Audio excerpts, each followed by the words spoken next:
Et bonjour à toutes et à tous et bienvenue dans votre fréquence locale, votre magazine d'infos sur les ondes de radio Fil de l'eau, 106.6 du côté de l'Isjourdain, 100.9 du côté de Florence et www.radiofildel'eau.fr pour nous suivre en direct ou retrouver tous nos programmes en podcast. Aujourd'hui, il y a du monde dans le studio, on est nombreux, je suis en infériorité numérique également. Je suis en compagnie de Catherine, de Laurence et de Virginie pour l'association aux arbres citoyens, la Save-Gimone. Bonjour à toutes les trois. Bonjour. On est parti, on va parler de l'association, de sa création, on va remonter dans le temps, on va voir aussi ce qui s'y passe actuellement. Plein de choses, en plus le soleil est de retour, on est parti pour cette fréquence locale aujourd'hui.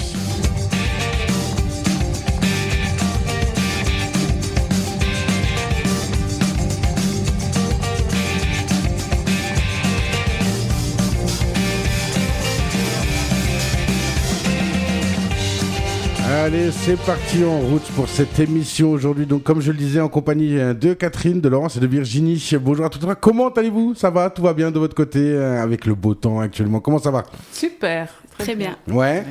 On n'est pas encore à la pêche, mais là, c'est les des cerises. Ouais, c'est clair. Ouais, oui, ben, on va parler de tout ça justement. L'association donc aux arbres citoyens, si je ne me trompe pas, c'est quelque chose de national de base avec des antennes un peu locales. Donc là, on parle de la Save-Gimone. Qui nous la présente ? Racontez-nous un petit peu comment c'est né le projet. C'est parti de quoi ? Comment dites-nous tout un peu sur les origines de l'antenne de chez nous, en tout cas. Je crois qu'à l'origine, c'est venu de l'écoute d'une émission de radio, Catherine. Oui, moi j'ai entendu sur France Inter,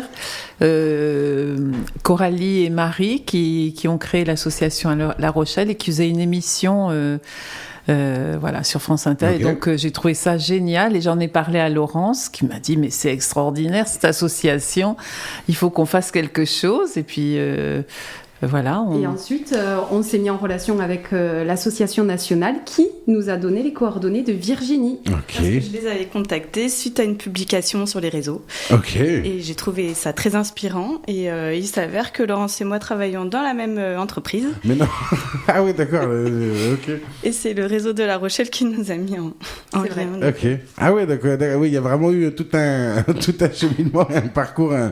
Ok. Et qu'est-ce qui vous a fait vous lancer ? Ça date de quand un petit peu soit l'idée peut-être de départ. Est-ce qu'il y a eu longtemps entre l'idée et la création déjà aussi ? Ou est-ce que ça s'est fait plutôt rapidement ? Et qu'est-ce qui a fait que ça s'est déclenché ? Et depuis quand du coup ? Alors, ça s'est déclenché l'an dernier au mois à la même période finalement. Ok.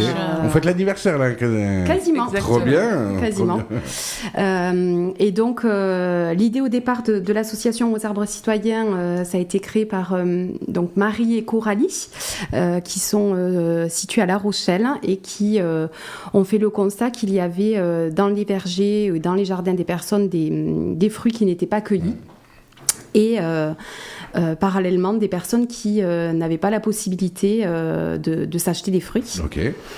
Et donc, partant de ce constat-là, elles ont fait se rencontrer propriétaires de fruitiers qui veulent bien ouvrir leurs portes et cueilleurs bénévoles qui vont cueillir des fruits dans les jardins. Ok. L'idée, c'était vraiment de mettre en relation, c'est ça, donc les personnes qui ne pouvaient pas forcément s'occuper ou tout cueillir des arbres fruitiers et les personnes qui n'ont pas forcément les moyens d'aller s'acheter. Et du coup, oui, ça permet d'aller aussi donc, dans les jardins des gens, de cueillir un petit peu. Exact. Oui, en fait, non, c'est pas les cueilleurs bénévoles ce sont pas les gens qui ont besoin de manger des fruits. Ah d'accord, enfin, pas obligatoirement. Okay, d'accord. Pas obligatoirement. Disons que on va cueillir pour pouvoir après et pour après donner. D'accord. On va cueillir pour le plaisir de rencontrer d'autres personnes, pour le plaisir de découvrir un jardin, pour le plaisir d'être dehors parce que quand on n'a pas de jardin, de se retrouver sous un arbre, on se rappelle des souvenirs d'enfance où on prend l'air et puis on se ramène un petit bol de fruits. Ouais. Et de partager après. De partager des moments conviviaux avec les propriétaires, avec les bénévoles. Oui, parce que tout se situe un petit peu dans le même secteur, parce que là, du coup, c'est donc aux arbres citoyens Save-Gimone, mais qu'est-ce qu'on englobe à peu près comme territoire dans votre association ?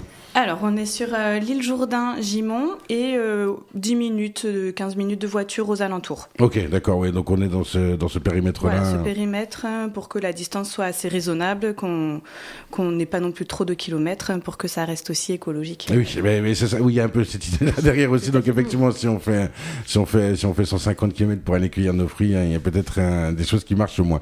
Et justement, si on est, je sais pas, si on est là, on nous écoute, j'ai des arbres fruitiers, justement, j'ai du mal à m'en occuper, j'arrive pas à tout cueillir, je prends un petit peu d'âge ou j'ai pas le temps ou peu importe. Comment ça se passe? On vous contacte, on vous appelle, c'est quoi un petit peu la démarche? Comment ça fonctionne? C'est souvent comme ça, effectivement, que ça commence. On a une personne qui nous appelle et qui nous dit, qui est un peu paniquée, qui nous dit moi je croule sous les fruits, c'est maintenant, il faut venir cueillir, j'ai mon cerisier qui est plein et je souhaite partager parce que je me suis déjà servie et j'ai déjà fait 2 clafoutis, j'en ai assez. Ouais, d'accord. Et donc à partir de là, nous on fait appel à nos cueilleurs bénévoles. Et puis, on organise une cueillette chez la personne, on se donne rendez-vous en fonction de la taille de l'arbre, etc. Et donc, on se donne rendez-vous, on lance la cueillette, on est toujours superbement bien accueillis. C'est des moments qui sont des vrais moments très joyeux, puisque cueillir ensemble, finalement, ça va plus vite et c'est sympa. Ouais. On a souvent un petit verre à la fin. On est très bien accueillis par les propriétaires. La cueillette dure environ... entre 45 minutes et 1h15 selon la taille de l'arbre. Oui, j'imagine que ça c'est... Et à la fin de la cueillette, on met de côté les fruits les plus jolis. On propose au propriétaire qui nous a accueillis de prendre quelques fruits, mais bien souvent, il s'est déjà servi, il n'en veut pas. Trop clafoutis. Ouais. et puis les fruits les plus abîmés ou les plus... Voilà, ceux qu'il faut consommer rapidement, on se les partage entre cueilleurs bénévoles. Et la majorité des fruits restants partent à des structures sociales locales. Ok. Donc on donne 90% de notre cueillette à des associations d'aide alimentaire. D'accord. On travaille avec la Croix-Rouge, les Restos du Cœur et le Secours populaire à l'île Jourdain. Et sur Gimont... C'est encore le Secours populaire, je crois. On n'a pas encore livré au Secours. Si, un vendredi après-midi. Ah, c'est toi alors. Ouais. Ah ouais. L'an dernier. Elle fait des choses sans vous en parler. Ah, oui. Moi, c'est moi, ma mémoire qui faillit. Non, mais on est plusieurs et on est très complémentaires. On a besoin d'être... puisqu'on n'est pas tous sur les cueillettes. Bien sûr. On a aussi des capitaines cueillettes qui coordonnent et pilotent la cueillette pour faire en sorte qu'elle se passe bien, en sécurité, et qui ensuite va donner aux assos. D'accord. Et du côté de Gimont, oui, sur Gimont, on est partenaire avec la Croix-Rouge et bientôt les Restos du Cœur. Okay. On essaye aussi de rentrer en contact avec les centres sociaux. Parfois, ils ont des ateliers cuisine avec leurs bénéficiaires qui, pour l'instant, on n'a pas encore mis en place ça, mais c'est un projet. Oui, et puis vous êtes une jeune antenne aussi, comme on dit, qui fête quasiment son premier anniversaire sur le territoire. Donc, faut aussi le temps. Voilà, c'est ça, les partenariats, ça prend aussi du temps justement de créer un réseau, de connaître. Ah, mais oui, et puis eux, là-bas, et puis lui, et puis voilà, on sait que c'est du temps aussi. Souvent, c'est ce qui prend aussi justement le plus de temps, quoi. On a aussi notre partenaire, je pense à Cathy. Ah oui. Qui, quand on a des fruits qui nécessitent une transformation directe, on a une personne à qui on donne nos fruits, qui les transforme en confiture. Au bénéfice d'une association. Donc c'est l'association Avance avec Hermance, elle est de l'île Jourdain. D'accord. Et elle vend ses confitures sur le marché de l'île Jourdain en septembre. D'accord. Pour le bénéfice de l'association. Oui. Donc il y a vraiment aussi ce lien. Donc voilà, on parle effectivement du côté cueillette et du côté du coup ramassons les fruits pour pas qu'ils se gagnent. Mais on sent aussi quand même un vrai côté solidaire et social derrière l'initiative. Oui. On lutte contre le gaspillage et on partage nos fruits. Donc il y a une vraie dimension solidaire dans le projet. Ouais. Ouais, et justement comment vous êtes engagé, parce que vous êtes, donc vous disiez voilà, les trois un petit peu, ça a fait un lien, ça a fait ce maillage. Comment on s'engage dans l'association? Pareil, si on veut devenir là, on parle donc si on a des arbres, mais si on aimerait être aussi cueilleur, hein, comment ça se passe? Pareil, la même chose, un petit peu la démarche, comment on fonctionne si on veut venir cueillir à vos côtés?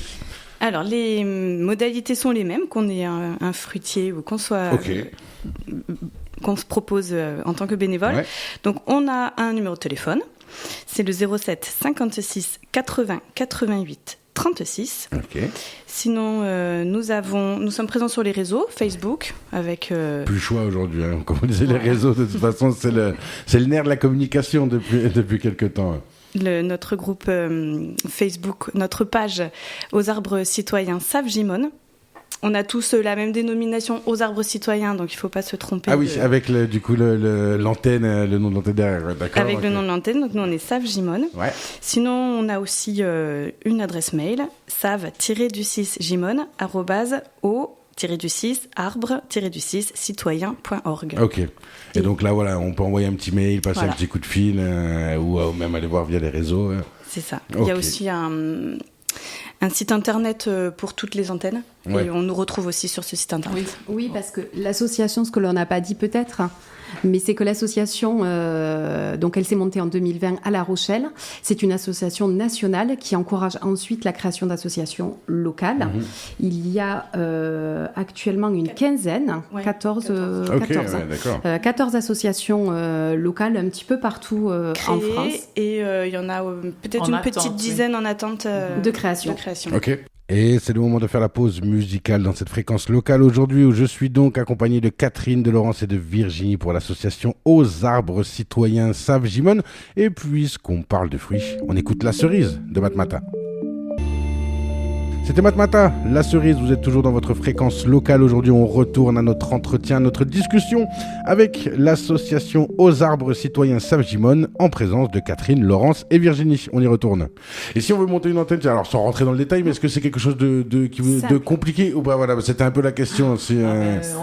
On est très soutenu justement par l'antenne initiale de La Rochelle qui nous envoie des documents, c'est très riche en informations et puis en données concrètes de flyers, pour commencer, oui. Okay, donc elles sont très dégourdies parce qu'elles ont réussi à être sponsorisées ou enfin à demander des aides à des grosses entreprises, D'accord. Ce qui fait que elles ont les finances que nous n'avons pas encore. C'est une question que j'allais vous poser justement, les entreprises, alors je sais pas trop comment ça marche, c'est du sponsoring, du mécénat, effectivement, quel mot précisément employé, mais on en a quelques-unes, on sait qu'on a des entreprises sur le territoire. Est-ce que c'est des choses que vous aimeriez aller démarcher, dont vous avez peut-être besoin aussi, si on a des chefs d'entreprise qui nous écoutent à ce moment-là? On sait qu'il y a des entreprises type Éthicable à Florence, on sait qui ont une vraie éthique, une vraie réflexion derrière aussi leur manière de faire. Est-ce que c'est quelque chose que vous voudriez aller chercher? Pas forcément. Comment ça se passe dans votre état d'esprit, en tout cas par rapport aux entreprises du secteur? Pourquoi pas sur les entreprises? On peut effectivement proposer aux entreprises de faire des dons. C'est tout à fait possible. Ce qu'on encourage en tout cas pour soutenir l'association, c'est des dons pour l'ensemble de nos bénévoles. Donc on peut faire un don sur le site LOASO, on peut en adhérant à l'association, exactement. C'est une adhésion qui est libre et qui permet de faire vivre l'association et de soutenir. C'est notamment pour des dépenses en lien avec notre assurance, avec du matériel de cueillette, puisqu'on a besoin d'échelles, on a besoin de sacs, on a besoin de cagettes. Voilà, donc effectivement, on peut... C'est ça, qu'on soit patron d'entreprise ou pas, du coup, on nous écoute, n'hésitez pas, quoi. Ouais, c'est ça, adhérer à l'association, rien que déjà pour nous soutenir. Bien sûr. On sait en plus, alors vous en plus c'est une association plutôt fraîche, donc que vous avez lancé avec courage, parce qu'on sait qu'on est dans une période où l'associatif c'est aussi compliqué. On sait que l'après-Covid a quand même fait pas mal de mal au tissu associatif. Donc n'hésitez pas à aller faire des dons si vous en avez évidemment la possibilité. Où est-ce qu'on en est actuellement? Qu'est-ce qui se passe là? On est au moment où on enregistre, on est toute fin mai. Est-ce j'imagine qu'on a déjà cueilli, qu'on va retourner cueillir, qu'est-ce qui se passe un petit peu en ce moment du côté de l'association? Alors, on a déjà fait 3 cueillettes de cerises, une cueillette de nèfles du Japon. C'est un fruit qui n'est pas très connu. Je ne connais pas du tout. Il faut qu'on en fasse la promotion d'ailleurs. C'est un petit fruit de la taille d'un abricot, de la couleur d'un abricot, qui est très juteux, avec un noyau dedans. Et ça n'a rien à voir avec les nèfles qu'on connaît de l'hiver et qui n'a pas bonne réputation. C'est un super fruit. Donc on a à peu près 25 kilos en tout. pour ce début de saison. On a encore quelques cueillettes à venir sur les cerises, et puis après on démarre les prunes. Et oui, c'est la grande saison. Et les figues, et puis tout va s'enchaîner. Ok. On peut cueillir très tardivement avec les noix, les olives. Voilà, on fait vraiment tout type de fruits. On peut aussi faire du glanage de légumes C'est ce que j'allais vous demander. Je me promenais sur le site internet, le temps de quand on préparait le temps de préparer cette émission, et j'ai vu que vous faisiez aussi du glanage. Alors moi, ça, je sais ce que c'est, comparé au neuf du Japon, mais le glanage, je sais ce que c'est. Mais pour ceux qui savent pas, qu'est-ce que c'est que le glanage? Et du coup, est-ce que vous êtes sur le même principe un petit peu du coup que les cueillettes? Alors, qui se lance? Le glanage, on n'a pas encore opéré, mais effectivement, c'est tout à fait possible, et d'autres associations aux arbres citoyens en France le font. L'idée, c'est de proposer à un maraîcher, par exemple, dès lors qu'il a soit trop de fruits, en trop grosse abondance, je pense notamment aux courgettes, par exemple, qui arrivent... trop de légumes, pardon. Je pense notamment aux courgettes qui arrivent en abondance, et dont il voudrait pouvoir se défaire, soit parce qu'il a besoin de changer de planche de culture, et qu'il doit vider une planche, et bien là, effectivement, le maraîcher peut tout à fait faire appel à nous, et puis on va cueillir ce qu'il reste sur la planche, et on va en faire don aux associations. Ok, donc on est vraiment sur le même principe en fait que la cueillette du coup, mais là en mode direction des maraîchers, direction de plus des légumes en fait. Tout Exactement. Ok. Eh bien, très bien. Pareil, même au procédé, si on a besoin d'un coup de main, on contacte. On nous contacte. Il n'y a qu'un seul numéro de téléphone, qu'une seule adresse mail, et on est plutôt réactif. Ok, très bien. Et alors, oui, je voulais insister sur un truc, c'est l'ambiance dans les cueillettes. Laurence en a beaucoup parlé, mais la dernière cueillette qu'on a fait, c'était des cerises, et nous étions 5 ou 6 bénévoles. Okay. Il y a 2 femmes qui étaient du même quartier, qui se connaissaient de vue, mais qui ne se disaient jamais bonjour. Et à la fin, elles ont dit, ça y est, maintenant, ça fait peut-être 30 ans qu'elles se connaissent de vue. Ah oui, et puis elles disent, maintenant, on pourra se dire bonjour. Elles étaient ravies de se connaître davantage. Et en fait, c'est ça, c'est-à-dire que c'est vraiment créateur de liens, et même pour des jeunes, il y avait un couple de jeunes aussi qui venaient d'arriver, ça leur fait connaître aussi un petit peu plus de personnes autour. Des jeunes qui n'ont pas de jardin, qui sont venus pour s'aérer la tête et cueillir des fruits. Et puis il y avait une personne plus âgée aussi qui était là, et finalement, il y avait des personnes qui étaient assises en train de faire le tri des fruits cueillis, parce qu'il y en avait certains qui étaient...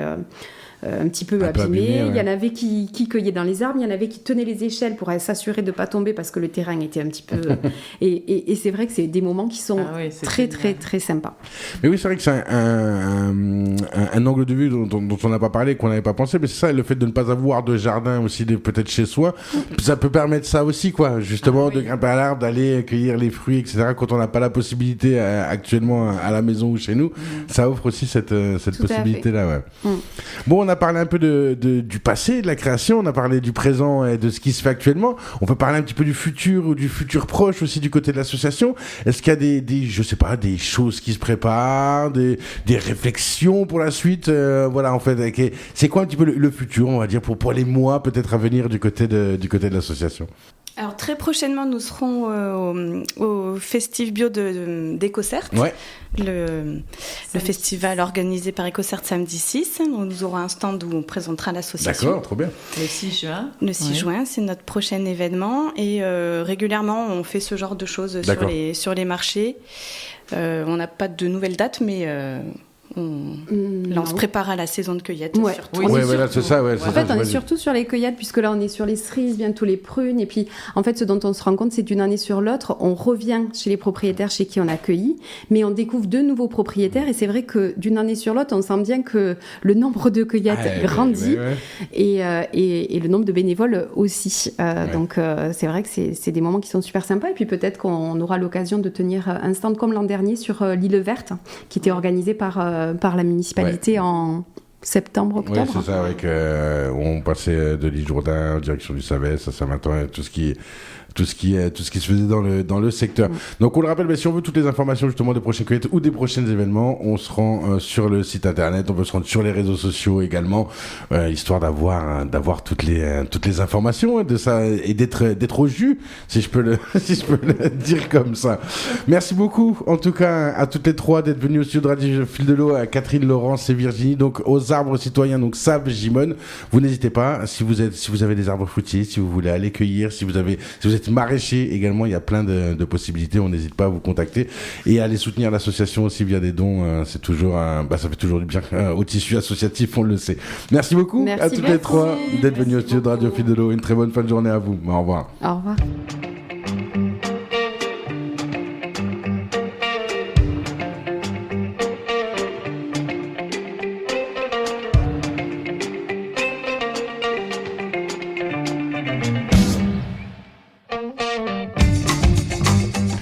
Et c'est la fin de cette fréquence locale aujourd'hui. Un grand merci à Catherine, à Laurence et à Virginie d'être venus nous présenter l'association Aux Arbres Citoyens Save Gimone. Les programmes continuent sur les ondes de Radio Fil de l'eau, 106.6 à L'Isle-Jourdain, 100.9 à Florence et www.radiofildel'eau.fr. Pour nous suivre sur le net, pour retrouver tous nos programmes en podcast. Une bonne journée à toutes et à tous.